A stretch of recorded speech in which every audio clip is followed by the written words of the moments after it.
부모 본인의 혹은 자녀분의 주택을 구입하게 할 때는 일단 가장 중요한 게 어디에 어느 물건을 사게 할 것이냐, 그게 가장 중요하지 않습니까? 근데 부모님들이 이미 강남에서 살고 있어요. 자녀분들도 어려서 강남에서 살았어요. 이 강남의 이 엄청난 이 인프라, 이 좋은 환경을 절대로 벗어날 수가 없습니다. 그럼 부모님은 당연히 내 자녀한테도 이 강남에 있는 곳을 살기를 원하고 강남 물건을 사주기를 원하세요.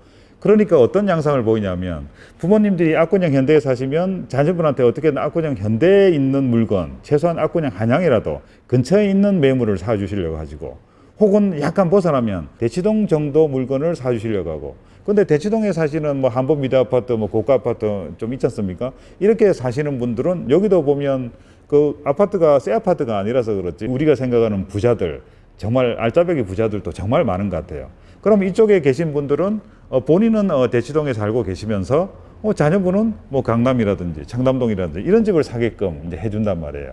그러니까 부모님들은 옛날같이 뭐 성북동이나 예를 들어 평창동이나 그 단독주택으로 옛날 부자들이 살았던 그런 동네를 벗어나서 강남에 이미 사셨던 분들은 다 강남에 자녀분 집을 사주려고 다들 그렇게 마음을 먹고 있는 것으로 파악이 됩니다.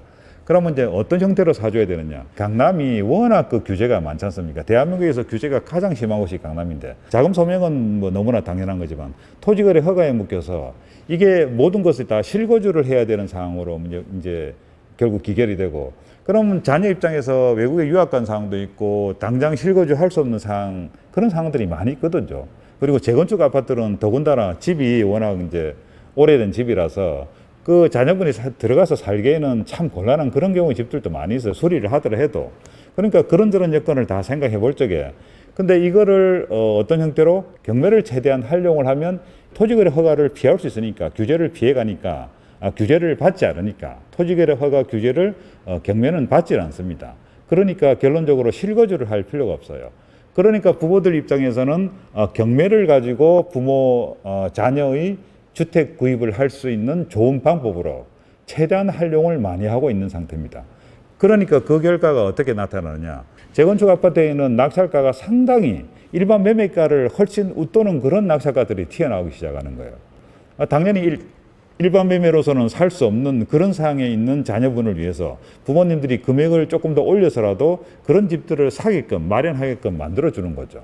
그러니까 인력을 더 주는 한에서도 일반 매매로는 뭐 자금 소명부터 시작해서 실거주도 못하는데 실거주도 해야 되고, 막 이게 본인들이 극복할 수 없는 문제들이 많이 있거든요. 근데 경매는 이거를 단숨에 해결할 수 있는 상황이 되니까, 그러니까 자녀분들을 위해서 집을 사주는데 그냥 시세보다도 때로는 1억, 2억 높은 금액대에도 그냥 과감하게 이제 베팅해서 들어오는 거예요. 그래서 집을 확보하는 게 중요하니까. 이 사람들은 얼마가 중요한 게 아니고 그 집을, 그 아파트를 확보를 할 수 있느냐 없느냐의 문제니까.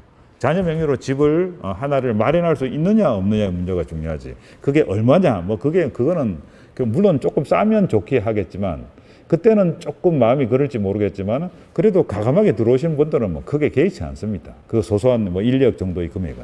그래서 지난번에 음마아파트, 대치동 음마아파트도 24억, 25억대 매물들이 많이 있음에도 불구하고 26억 5천만 원의 낙찰가 결정이 났었고, 그리고 지난번 한 2, 3주 전에 압구정 현대아파트 역시도 53억짜리 매물이 있음에도 불구하고 뭐 50억이 넘는 낙찰가가 결정이 났던 거고, 대부분의 그런 양상을 많이 보이고 있습니다. 재건축 아파트들이 더 심한 경우들을 보이고 있고,